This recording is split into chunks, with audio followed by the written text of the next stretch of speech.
I was probably about high school age when a film came out called The Breakfast Club. And if you haven't seen it, you should. A little bit of it is cliched, but it does kind of capture the dynamics between different cliques that form between teenagers in the United States, even though it's 30 plus years old now. But one of the characters in it, Brian, they weren't very subtle because Brian is brain with just the two vowels swapped, and he was the dork. And one of the jokes that they had was he actually got a fake ID, and they look at him in disbelief, and they say, "For what?" And he says, "So I can vote." And one of the biggest motivations that I have in pursuing this and making this podcast is I would love it if somehow this could filter out there and reach young adults who feel especially tuned out. I work with young adults for a living. The youngest students who make it to my classroom are 18 years old. They are right in the literal zone between children and childhood and adulthood. And they are the ones who are most likely to say, "I pay no attention to politics. I hate politics. Politics are irrelevant to me." And it just kills me. It kills me that young people don't vote.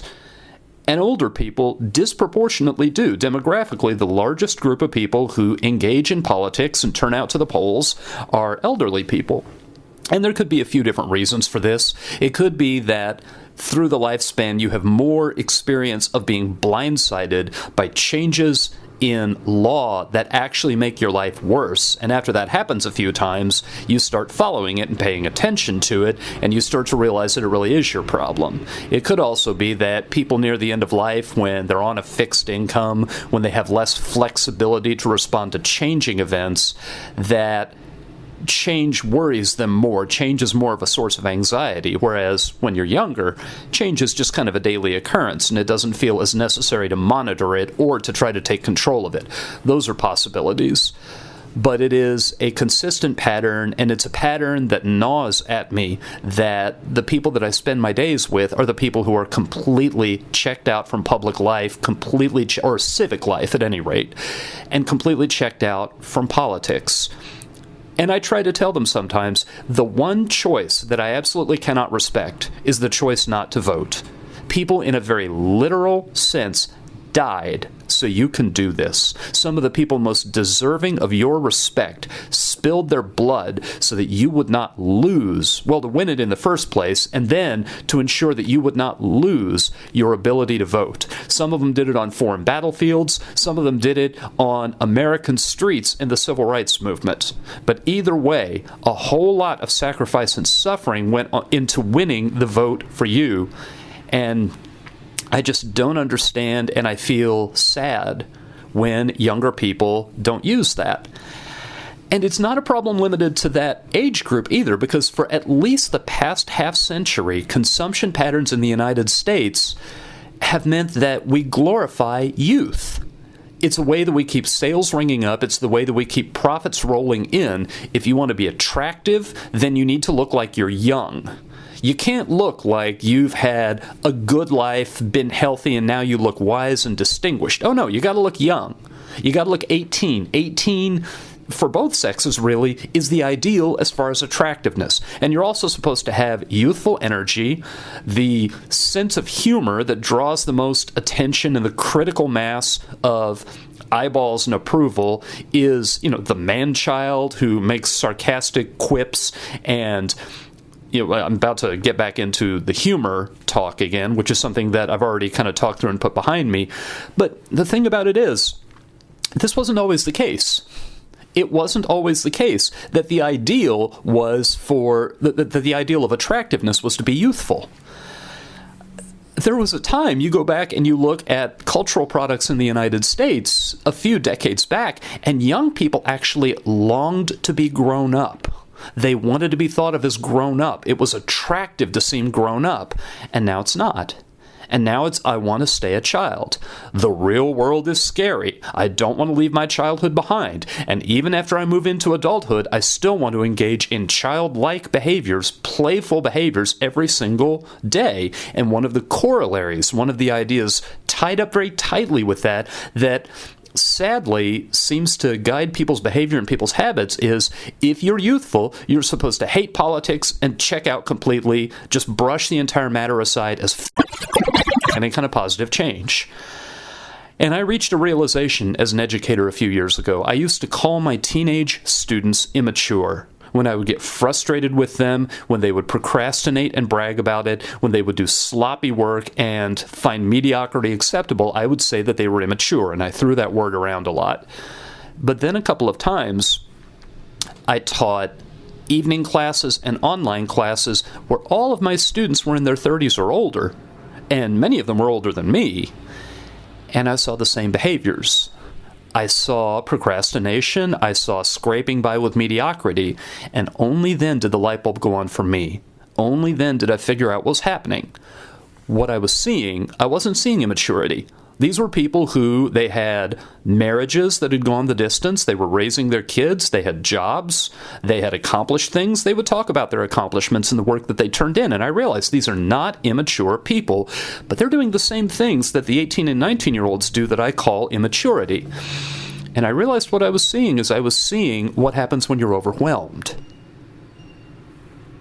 And these 30, 35, 40-year-olds, you get them overwhelmed, and they look just like the 18 and 19-year-olds that I've been teaching for so many years.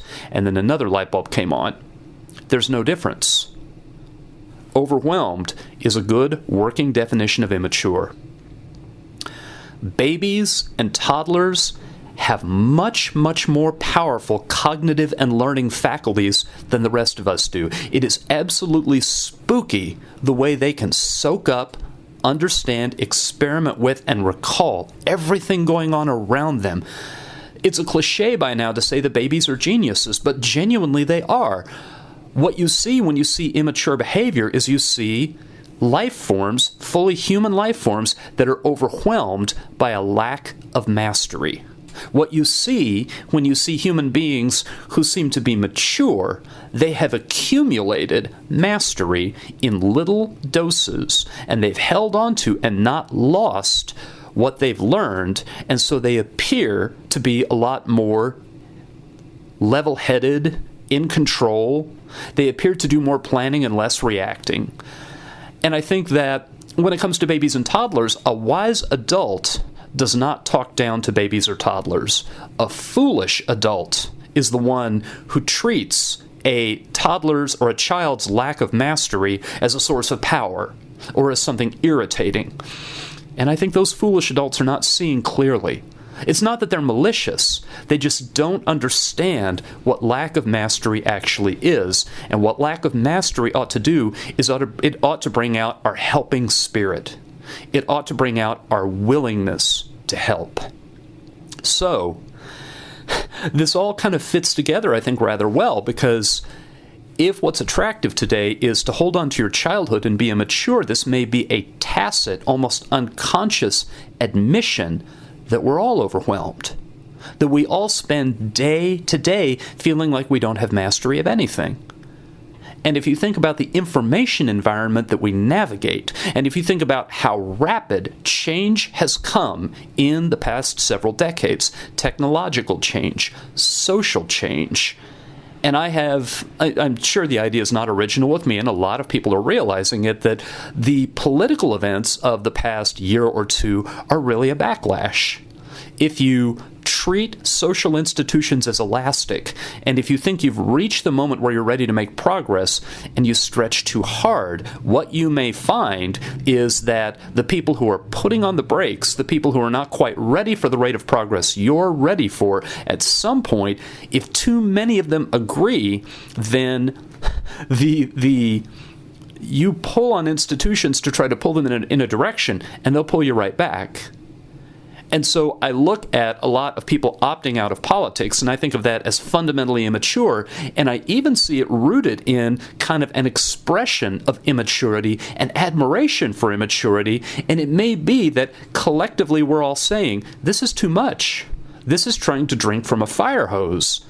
And so if I don't understand things fully, and if I choose to not understand things fully, and I choose to speak in kind of a sour grapes idea about civic life, Politics is so dysfunctional, I don't want to hear about it. Politics is so nasty and so sordid and so pointless and never manages to accomplish anything that I just opt out of it. That's not really, I don't think, a genuine principled belief. This is just the way politics is and can never change. This is a confession to being overwhelmed. Another set of thoughts I've had about youth and adulthood and progress through developmental stages in the lifespan. One thing that I think is true about childhood, I'm very confident of this, is that in childhood, especially at the beginning, relationship is prior to content, measurably prior to content. Because when you're a baby, you become aware of these other actions and forces in your environment, and then you little by little dimly become aware that these are actually other people that are taking care of you. And long before you can possibly interpret the sounds that they make, long before they can communicate any kind of abstract content to you, you already have formed impressions of who you like, who your favorite is, who is gentle with you, who makes uncomfortable sensations go away. And all of that happens before there's any exchange of content. I know that I teach pretty regularly a nonverbal communication class, and one of the first ideas that we lay down early in that class is all verbal content is embedded in nonverbal. You can easily, effortlessly express a message non-verbally. And usually when I am teaching this, I'll just look at my class and say, if you were to ask me what kind of day I'm having, and I say, "Rrr," you would know what kind of day I'm having. Now, I didn't say anything verbally, but I can do non-verbal without verbal. What you cannot do, you cannot express content verbally without it being embedded in nonverbal. And we then have a little talk. How might you do it? Well, what if you wrote it down? Well, such things as the medium by which you delivered the writing. Did you deliver it electronically? Did you deliver it on paper? If you delivered it on paper, your handwriting would say things about you. If you tried to use a computer font, that would add on a layer. That would add on something in which the verbal content was embedded. If you just try to say it, there are all kinds of things that can be interpreted from your tone of voice. Content rests inside. Verbal content rests inside nonverbals. Nonverbals can exist with no content, or no verbal content at any rate, in them. So based on that whole kind of loose set of thoughts, I think probably that you would have to say, and I've been building up to this in all these prior episodes, content rests inside relationship. Content is embedded in relationship. Now, I've been saying all along that if the relationship is broken, if the relationship has been poisoned, the content's not going to make any difference. You've got to take care of the relationship before you take care of the content. But I also think, I think that an implication of this is that you could have a working definition of moving from childhood to adulthood if you were to say, in childhood, what it is about putting the overwhelming majority of your attention on the relationships. That you want to adjust your relationships with others in a way that is pleasing. You want to be liked, or you want to distance yourself from people around whom you feel uncomfortable, or this is a motive a lot of people have. You feel that someone else has treated you wrong and you want revenge. Things like that. How do you position yourself relative to others? And surely there's content being exchanged. Surely you are orienting to, and you are observing and interpreting, and it really is a form of language learning. You're figuring out what the content means. You're figuring out how we exchange these symbols and communicate for the purpose of being able to abstract and being able to construct philosophies and make decisions and so forth. But I think you could say that the working definition of moving from childhood to adulthood is deciding what's right even when you don't like, even when you recognize how that's going to position you relative to other people. But your reasoning and your sense of obligation eclipse your positioning relative to other people. And I think what I am observing with Donald Trump, with the people around Trump, with voters who vote for Trump, that the positioning, and this is something I've talked before in talking about loyalty, the positioning is eclipsing reason and rectitude. That a lot of this talk about fake news, that a lot of this not holding Trump accountable when he says something and then moments later in the same message says something inconsistent. It feels like I'm repeating myself at this point. The relationship has eclipsed the content.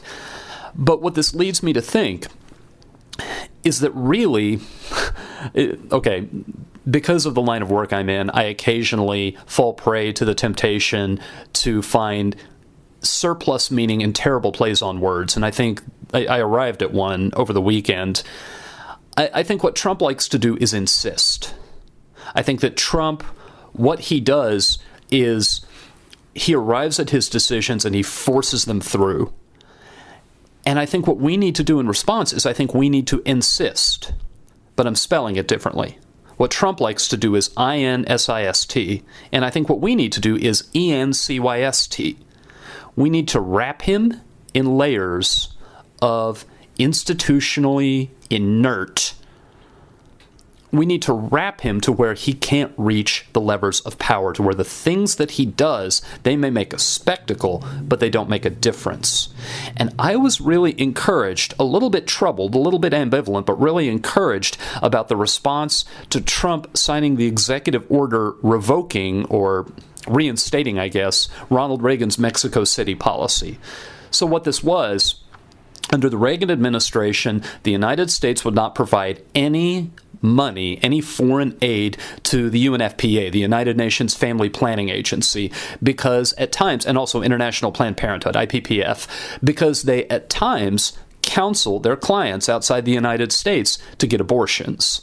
And because of the Republican Party's stance that abortion should be criminalized, no foreign aid money could go to any organization that does that. Well, that policy was dropped when Bill Clinton took office. It was reinstated when George W. Bush took office, and it was dropped again under the Obama administration, but Donald Trump has once again reinstated it. And these agencies stand to lose $600 million of United States aid, which doesn't go to all counseling, hey, go out and have an abortion. It goes to everything that they do as far as family planning. It goes to everything that they do to try to help limit the impact of overpopulation in developing countries and help them to develop. Well, what the Netherlands did is they announced that they were starting a fund, and a couple of days later they committed $10 million to this fund to just replace what the United States would not provide. And the foreign development minister for the Netherlands said that she'd been in talks with 25 other nations and also a lot of foundations, and they were just going to fill in the money. And her comment was, people asked, aren't you worried that this is going to open up a rift with the United States, that this is going to damage your relations with the United States? And she said, no. We respect the fact that they had a democratic election and they elected a leader, but we're a democracy too, and we get to make our own decisions. Now, I am not thrilled about that because my feelings about abortion, because I am a Christian and the Bible guides what I think is right and wrong, I am troubled by abortion. And I don't think that there is a reasonable and sane person who doesn't find abortion troubling. I think that people who don't want abortion criminalized, and I don't think abortion should be criminalized, I think that they understand that in the majority of cases where this happens, it happens because there are no good options. And when you consider all the options, you put abortion on the table. And there are a lot of other Christians who say under no circumstances ever is abortion put on the table. So there I've defined the short version of how I feel about abortion and how I think that the conversation, how the controversy lines out to people who are sincere about it and aren't just milking it for political donations. The point is, I find abortion and money for counseling on abortion, I find it troubling. I don't take it lightly. But what I like about how the Netherlands responded to Trump's decision is that they didn't engage him. They didn't give him what makes him stronger, and it feels like absolutely everybody else is. It feels like everybody else takes his bait, and everybody else attacks, and everybody else is outraged. And if we haven't seen by now that that's that's where he thrives, then I don't know what it's going to take for us to see it. I don't know how many more months or years we're going to have to try to learn this lesson over and over and over again. I just finished rereading Andre Agassi's autobiography, Open, and at one point he tells the story about playing a player named Karl Uwe Stebe, and he said Stebe was not that good of a player, and Stebe played very sloppy tennis, but one of the things was Stebe could not produce that much pace off his own shots. And the mistake Agassi said he made is he was hitting as hard as he could. He was returning as hard as he could, because in a lot of games that's the way you win. But in this case, that was giving Stebe the pace he needed and making him a better player. And I have had that mental picture for how Trump operates almost since the beginning. If you mix it up with him, if you give him the friction that he needs, he's better at getting down in the mud and wrestling than everybody else is. And so I think what I saw the Netherlands do, that's important. That's a model. That's rising above it, refusing to engage it, and I think taking a step back from being an attractive child. I think putting play, putting youthful thinking in its perspective, sure, it's nice. But if you're going to engage in the world, if you're going to live in an orderly and civilized world, sometimes you got to bite the bullet, you got to make the jump, and you got to say, yes, politics are frustrating. Yes, there are not simple, quick solutions, but sometimes you've got to muddle through, and sometimes you need the stamina to get in and deal with problems and not give up. One thing I'll mention very briefly, and I think it's going to become at some point a full episode, is it sounds as though I'm trashing Trump, and I made a decision early on that I did not want to do that, and what Trump does in particular is the least interesting thing about this whole situation. I'm more interested in Trump voters, because I have Trump voters who are my coworkers. I don't think I have any who are my colleagues, but I'm not sure. But I know that there are people who work on my campus who are Trump voters, and I know that there are Trump voters in my town. I saw the signs during the election. The thing about this is, people do not choose what's going to make them unhappy. People don't choose what's going to make them unhappy. The choices that they make because somehow, even if their reasoning is misguided, they think that they're going to become happier through those choices. Whether it's your career choice, whether it's how to treat your friends and your family, whether it's choosing to abuse substances, to drink or to do drugs, people make their choices because they seem less painful than the alternatives. And what that does is that gives me a measure of patience with Trump and patience with Trump voters. And I think that not engaging in conflict, that finding other ways to cope with those decisions, finding other ways to cope with what Trump does, and to have our own response that doesn't give him the fuel he needs to renew the fight, I think if I can think of that as not only helping me, not only breaking out of this repetitive cycle that's not doing anyone any good, it could help him as well, to be perfectly honest, and I'm at peace with that. I think that's a good thing. Some of my last thoughts about youth, and this, I admit, is something that I worry about. One of the best effects for shedding old irrational separations, old irrational categorizations, is generational change. When you let children grow up in contact with one another. In generations past, we've seen how children of different races who grew up in contact with one another tended to be a lot less racist. Children who grew up in contact with children who felt safe talking about their sexual identity at the age where they became aware of it, they found people who had different sexual identities a lot more tolerable. What worries me, though, tolerable, not just tolerable, but, part of the community, their neighbors, their friends, and that difference didn't have to be the defining characteristic, and it did not have to be a source of hostility. What I worry about now is that I think so many of us are in filter bubbles. And I think that the generation coming up is not interacting nearly as much. As much is not precise enough. Not interacting nearly as broadly, nearly as indiscriminately. And I think that we slot into niches. I think that we use a lot of the new communication technology to select for people who feel very, very custom tailored to us.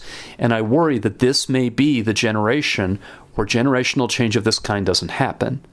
I think that the cleansing effect of generational change is really kind of endangered.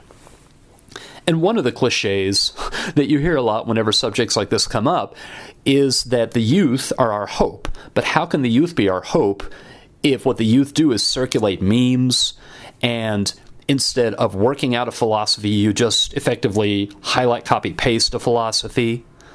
I mean, this generation's not the first generation that can have whole conversations in movie quotes. My generation did a certain amount of that, but it seems as though I hear it more. I took a summer trip with a number of students. It was a university-sponsored trip, and in some of the long bus and van rides, I would hear how long the conversations would go when the only thing they would do was to cite things that other people had written. And I would just want to say to them, it wouldn't have been taken well, so I didn't, but I wanted to say to them, do you not realize your own ideas are interesting enough that you could say what you're thinking?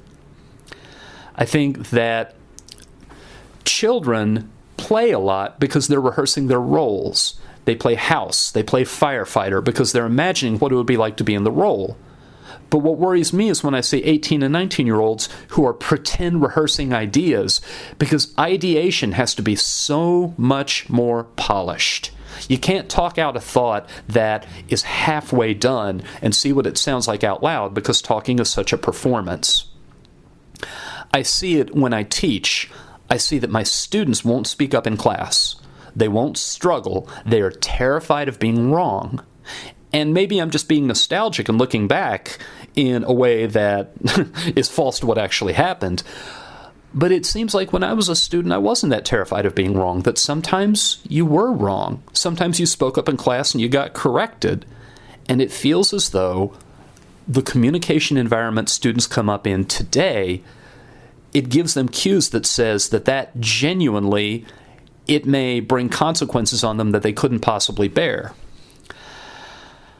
And I can't remember if I've brought up Carol Dweck in past episodes. If not, I'll name drop her here. And my views on Carol Dweck and her research may become an entire episode in the future. The idea of a fixed mindset and a growth mindset.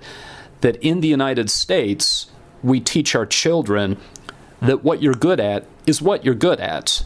And you're born with it, and it doesn't change no matter how hard you work.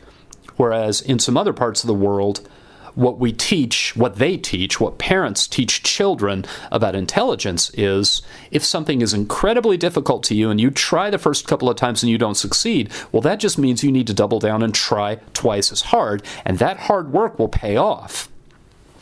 And it seems like in a generation where we have seen the effect of cyber shaming, where if you put a message out and other people see it and they can forward it to other people and a crowd gathers, and then the ridicule, the performance of ridicule escalates and escalates and escalates, it seems like maybe that reinforces that fixed mindset. And possibly that fixed mindset is strengthening the tendency of young people to say, I don't want to have anything to do with politics. Politics is too messy. Political solutions are hammered out over time. They very often can't be performed in a polished and flawless way on the first try, and therefore I will not risk being ridiculed by being engaged with this.